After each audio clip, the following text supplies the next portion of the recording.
What's up, boys and girls? We are over here in the motherfucking hotel lobby. Shout out to Takeoff. Rashad, tell the people what the hell happened today. All right, so we had a standard for Vanguard today at TCGCon, and I ended up getting top 4 with Ezel. What that baby do?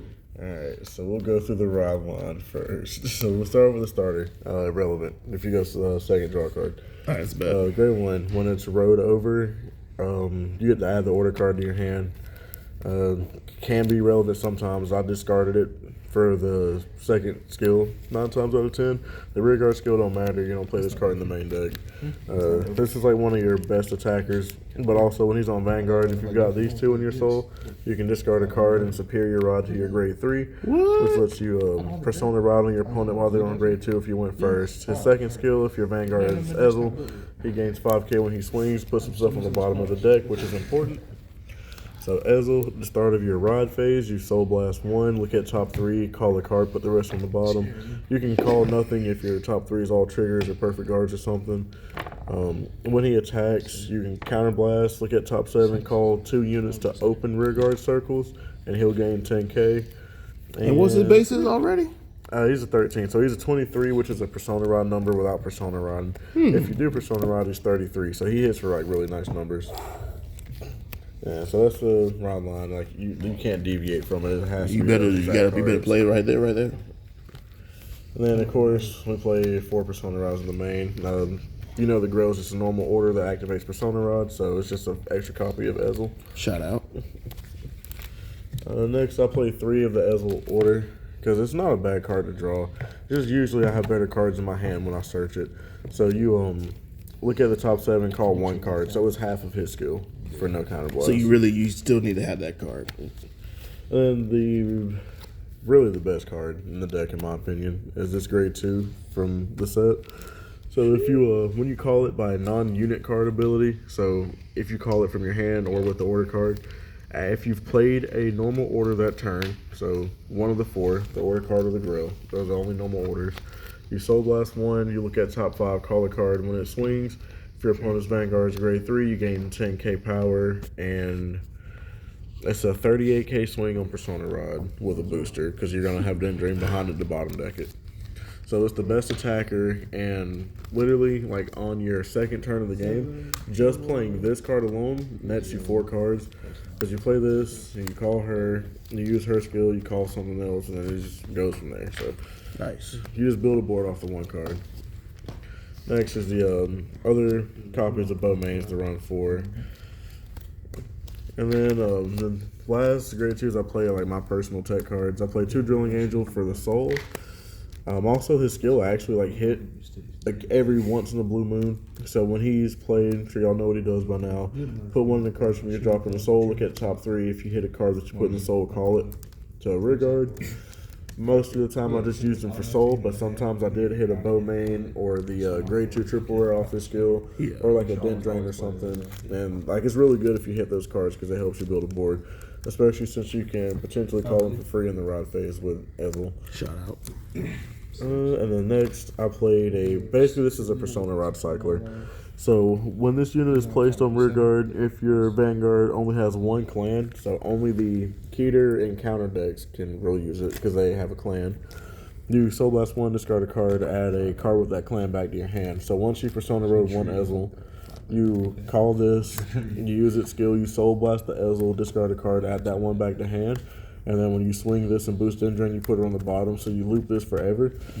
I played 1 game. I used the same Persona Rod the entire game until I killed my opponent, just by looping this card over and over. Good. So when you thought about this deck, what matches do you like? You know what? That's gonna be easy too. Or when I see it. Pretty much the only deck I did not want to play against was Ballista, and that's what I played against in top 4. Shout out to Logan Johnson, that's the homie. We ended up going to game 3, and then my deck just died on me in game 3. So I had no Persona Rods at all. I feel like it would have been a better game if I did, but we both got down to the wire there, so it was a really good game. Tit for tat. But yeah, the Ballista definitely feels like a pretty much almost unwinnable, if not just straight up unwinnable for this deck because of the amount of, they swing just as much as you, but their numbers are bigger and better.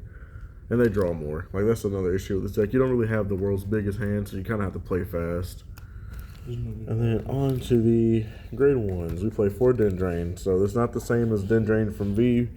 When you call her, you Soul Blast 2, Countercharge 1. So this is your deck's Countercharger, which is also why I play Drilling Angel, because sometimes you do need to Countercharge with her. And so having the Soul Generating cards helps.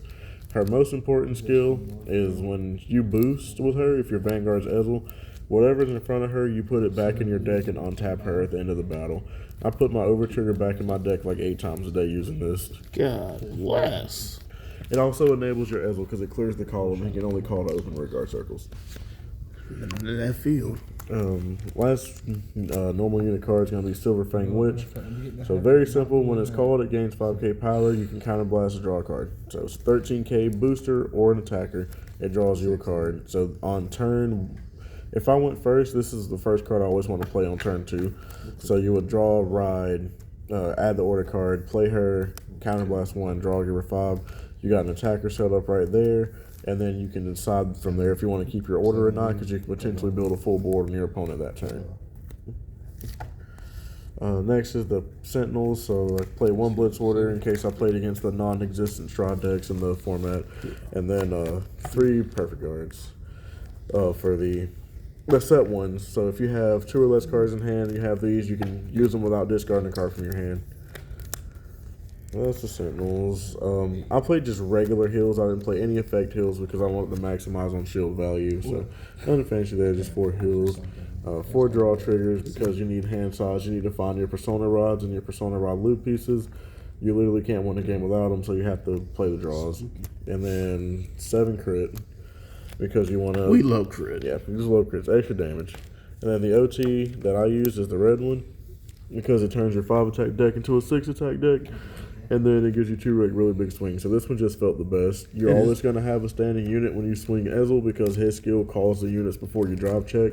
So it's always live. You're never going to not have a rear guard for it unless you just didn't have a counter blast maybe. And even then, you should have swing with him first instead of another rear guard. So I just feel like this was the best OT for the deck. I did not test out the Keter Overtrigger and didn't really think it'd be necessary. You only get 2 more swings after his last swing, so I think that was really necessary. You want to just close the game out fast before you run out of steam, and once you do, you kind of just lost. But that was the whole deck. It's really fun. If you go first, it really does feel like you just win the game, like going first. So you get to just skipping up the ride. It's like a really strong mechanic because you go first. Your opponent's on grade 1 and you're a grade 3 swinging at them already. So you get to play like all your cards are live already. Okay. And then your opponent goes to grade 2. Your Vanguard's 13. If they don't commit a booster, it's triggered a hit, which means you're probably not getting hit that turn. And then you get the Persona Rod on them. So they're a 10k base and all your stuff is swinging at them for like 28 or more. So they pretty much are forced to take that damage. When you go second, it just makes the deck feel kind of like mid, honestly. Like it's not the best deck already. Yeah. Going second it just makes the deck worse. Because you skip the grade 3, but your opponent will ride grade 3 right after you before you get a Persona Rod turn, which means all their skills that say when your opponent's Vanguard's grade 3 are active 1 turn earlier. So certain matchups you just want to not skip ride if you're going second. The some you have to do it to help your shield value because you're a bigger number. So it just depends on the matchups. Like against Ava, you're 100% going to 3 because none of her cards require you to be grade 3. Against Ballista today, I did not skip up when I went second because that way they only get 4 attacks instead of 5 on that turn. And then the matchups I played today, round 1, I played against Bastion. I ended up losing that game. That was my only loss in Swiss. Round 2, I played against Minerva. I won that matchup. Played against Gandiva next, and then I played against Gandiva again. So the Gandiva games really were kind of, they didn't feel like it was a bad matchup for the deck, which is good because it's definitely the most played standard deck right now for sure. So it didn't have like a bad Gandiva matchup. Ballista also being the other most played deck in the format, though, you do have a tough time with. So it's up to, you if you want to play this. If you know your scene's going to be full of Ballista, you probably shouldn't. But so that was all the matchups and everything. And then, of course, my top 4 game was Ballista. Shout out to Logan again and all the Kingslayer cards boys. They're the homies. But that's going to be the end of the deck profile, boys. It was fun. We had a great time today, and I'm just glad we got to take it home with the Gold Paladins. Till next time, guys.